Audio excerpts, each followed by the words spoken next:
நாடாளுமன்ற தேர்தலுக்கான வாக்குப்பதிவு நாளை மறுதினம் தொடங்க இருக்கக்கூடிய நிலையில் தேர்தல் ஆணையம் சார்பில் பல்வேறு ஏற்பாடுகள் மேற்கொள்ளப்பட்டிருக்கிறது. இது குறித்து நம்மிடம் பேசுவதற்காக தமிழக தலைமை தேர்தல் அதிகாரி சத்யபிரதா சாஹூ இணைந்திருக்கிறார். அவரிடம் பல்வேறு கேள்விகளை முன்வைக்கலாம். வணக்கம் சார். நாடாளுமன்ற தேர்தலுக்கான வாக்குப்பதிவை பொறுத்த வரைக்கும் நாளை மறுதினம் நடைபெற இருக்கிறது. தேர்தல் ஆணையம் சார்பில் என்ன மாதிரியான ஏற்பாடுகள் செய்யப்பட்டிருக்கு? நம்ம இப்போ ஆல் த இவிஎம் மெஷின்ஸ், நம்ம இயந்திரங்கள் எல்லாம் இவிஎம் மெஷின்ஸ் எல்லாம் அந்தந்த போலிங் ஸ்டேஷனுக்கு போகிறதுக்கு ஒரு பெரிய இப்போ ஒரு எஸ்ஓபி படி நாங்கள் எல்லாம் நாளைக்கு மூவ் பண்ணுறோம். நம்ம அஃபிஷியல்ஸ் எல்லாம் நாளைக்கு கன்வர்ஜ் ஆகிட்டு final round of training, final round of அவங்க ஒரு ரெண்டமைசேஷன்லாம் பண்ணிவிட்டு அந்தந்த பகுதிக்கு போவாங்க, அந்தந்த வாக்குச்சாவடிக்கு போவாங்க. இப்படியெல்லாம் பார்க்கும்போது நிறைய ஏற்பாடுலாம் பண்ணியிருக்கோம். 3 லட்சத்துக்கு மேலே நம்ம கவர்மெண்ட் ஒர்க் ஃபோர்ஸில் அதுக்கு ஒர்க் பண்ணுறாங்க. கிட்டத்தட்ட ஒரு 1 லட்சம் போலீஸ் ஆஃபீஸர்ஸு, கான்ஸ்டபிள் வரைக்கும் எல்லாமே இதில் நமக்கு அவங்களுடைய பங்கு இருக்கிறது. இப்படியெல்லாம் பார்க்கும்போது ஒரு லார்ஜ் அரேஞ்ச்மெண்ட்டெல்லாம் நம்ம பண்ணி வச்சுருக்கோம். நிச்சயமாக சார், கோடை வெப்பம் தற்போது அதிகரிச்சிருக்கு. நம்ம ஏற்கனவே தேர்தல் ஆணையம் சார்பாக வாக்குச்சாவடிகளில் நிறைய ஏற்பாடுகள் செய்யணும்னு சொல்லியிருக்கோம். அந்த ஏற்பாடுகள்லாம் விரிவாக செய்யப்பட்டிருக்கா? நம்ம எல்லா எலெக்ஷன் கமிஷனில் என்ன ஒரு இன்ஸ்ட்ரக்ஷன் கொடுத்துருக்காங்கனாக்க, எங்கே மக்கள் வெயிலே நின்றுக்கு அந்த மாதிரி ஒரு சுச்சுவேஷன் இருக்குமோ அங்கே ஒரு பந்தல், சமியானா ஆர் அட்லீஸ்ட் ஏதோ ஒரு ஷெட் அந்த மாதிரி கொஞ்சம் ஏற்பாடெல்லாம் பண்ணுறதுக்கு சொல்லியிருக்காங்க. சேர்ஸ் எல்லாம் அரேஞ்ச் பண்ண சொல்லியிருக்காங்க. அதெல்லாம் நம்ம அந்த டிஇஓஸ்க்கு எல்லாம் இன்ஸ்ட்ரக்ஷன் கொடுத்துருக்கோம். ஸோ அப்புறம் அது தவிர ட்ரிங்கிங் வாட்டர், நல்லா ஒரு டாய்லெட் ஃபெசிலிட்டி, மினிமம் ஒரு அளவுக்கு ஒரு டாய்லெட் ஃபெசிலிட்டி எல்லா இடத்துல இருக்கிற மாதிரி அரேஞ்ச் பண்ணி வச்சுருக்கோம். அப்புறம் கியூ நம்ம வெப்சைட்க்கு வந்தால் நம்ம பார்க்கலாம். இப்போ ஒவ்வொரு வாக்குச்சாவடியில் எவ்வளோ நபர் இருக்காங்க, 10 பேர் இருக்கிறாங்களா, 20 பேர் இருக்கிறாங்களா, நாங்கள் இப்போ போகலாமா, கொஞ்சம் நேரம் கழித்து போகலாமா, இதெல்லாம் பார்த்துட்டு வீட்டிலேருந்து அப்படி போடலாம். ஸோ இவ்வளோ வசதியெல்லாம் நம்ம முயற்சி பண்ணியிருக்கிறோம். ஸோ நல்ல மக்கள் வீட்டிலேருந்து வெளியில் வெயில் காலம் இருந்தால் கூட கொஞ்சம் கஷ்டம் இது எடுத்துட்டு வாக்கு போடலாம்.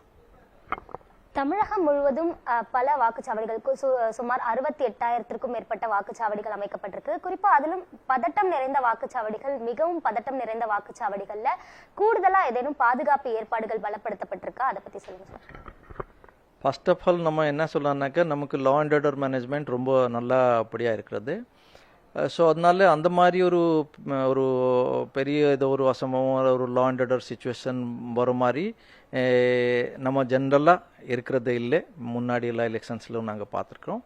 ஆனால் எலெக்ஷன் கமிஷனில் எப்படி சொல்லியிருக்காங்களோ, வெப் காஸ்டிங் அது அரேஞ்ச்மெண்ட் பண்ணணும், வீடியோ கேமரா அரேஞ்ச்மெண்ட் பண்ணணும், மைக்ரோ அப்சர்வர்ஸ் போடணும், சென்ட்ரல் ஆர்ம் போலீஸ் ஃபோர்ஸஸ், அங்கே போலீஸ் அதிகாரி, ஜென்ரல் அப்சர்வர் எல்லாமே அவங்க இணைந்து எங்கே நம்ம கூடுதல் பாதுகாப்பு கொடுக்கணுமோ அந்த மாதிரி ஏற்பாடெல்லாம் நம்ம பண்ணி வச்சிருக்கோம். தேர்தல் இறுதி கட்டத்தை எட்டியிருக்கக்கூடிய நிலையில இன்று இரவு முதல் பணப்பட்டுவாடா அதிகரிப்பதற்கான வாய்ப்புகள் இருக்கு. பணப்பட்டுவாடாவை தடுக்க கூடுதல் கவனம் ஏதேனும் செலுத்தப்பட்டிருக்கா? அதற்கான பாதுகாப்பு ஏற்பாடுகள் ஏதேனும் பலப்படுத்தப்பட்டிருக்கா? இன்று இரவு முதல் அந்த ரோந்து பணிகள் எல்லாமே தீவிரப்படுத்தப்படுமா? இப்போ எஃப்எஸ்டி, எஸ்எஸ்டி நம்ம டீம்ஸ் எல்லாம் ஆல்ரெடியும் இருந்தாங்க. அவங்களுக்கு இப்போ லாஸ்ட் 2 டேஸில் இன்னும் ஜாகிரதையாக இருக்கிறதுக்கு நாங்கள் மீட்டிங்ஸ் எல்லாம் பண்ணி அவங்களுக்கு ரெடியாக இருக்கிற சொல்லியிருக்கிறோம். அது தவிர நம்ம பொதுமக்களுக்கு ஒரு வேண்டுகோள் சார்பாக, ஒரு எலெக்ஷன் கமிஷன் சார்பாக என்ன இருக்குனாக்கா, நமக்கு ஒரு சிவிஜில் ஆப் இருக்குது. அந்த ஆப்பில் நம்ம எங்கேருந்தும் ஒரு ஃபோட்டோ வீடியோ எடுத்துகிட்டு அப்படியே நம்ம அப்லோட் பண்ணலாம். அது ஒரு எலெக்ஷன் கமிஷன் அதுக்கு ஒரு ஏற்பாடெல்லாம் பண்ணி நாங்கள் வச்சுருக்கிறோம். அதில் ஒரு வித்தின் 100 மினிட்டும் நம்ம ஆக்ஷன் எடுக்கிறதுக்கு நாங்கள் தயாராக இருக்கிறோம். ஸோ அதனால இது மக்கள் நமக்கு கொஞ்சம் ஒத்துழைப்பும் கொடுக்கலாம். நாங்களும் ரொம்ப ஸ்ட்ரிக்டாக ரூல்ஸ் எல்லாம் இம்ப்ளிமெண்ட் பண்ணி பார்க்குறோம். நாடாளுமன்ற தேர்தலில் இதற்கு முன்னதாக நடைபெற்ற நாடாளுமன்ற தேர்தலில் குறைவான சதவீதம் தான் வாக்குப்பதிவு நடந்திருக்கு. இந்த முறை தேர்தல் ஆணையம் தரப்புல மக்களுக்கு என்ன சொல்ல விரும்புறீங்க? ஓகே, நமக்கு குறைவான வாக்கு சதவீதம் அந்த மாதிரி நீங்கள் நாட்டு அளவில் பார்க்கும்போது அது ஒரு 67%. நமக்கு இங்கே ஒரு சராசரியாக 73% வருது. ஸோ அதனால நம்ம நல்லா இதில் இருக்கிறோம். ஆனால் இன்னும் எல்லாமே நம்ம இன்னும் இது மேலே போனோம். யார் நம்ம வாக்காளர் பட்டியலில் அவங்களோட பேரெல்லாம் இருக்கிறதோ அவங்கெல்லாம் அத்தனை பேர் ஓட் போடணும். அதான் நாங்கள் வேண்டிக்கொள்கிறோம்.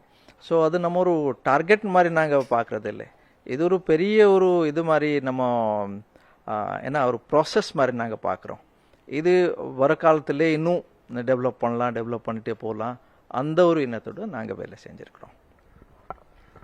நாடாளுமன்ற தேர்தலுக்கான வாக்குப்பதிவிற்கு தேர்தல் ஆணையம் அனைத்து ஏற்பாடுகளையும் மேற்கொண்டிருப்பதாகவும் குறிப்பாக பொதுமக்கள் அனைவரும் வாக்களிக்க முன்வர வேண்டும் எனவும் தமிழக தலைமை தேர்தல் அதிகாரி சத்யபிரதா சாஹூ தெரிவித்திருக்கிறார். மாலை முரசு செய்திகளுக்காக ஒளிப்பதிவாளர் ஜெகதீஷ் மற்றும் பிருத்விராஜுடன் செய்தியாளர் நந்தினி.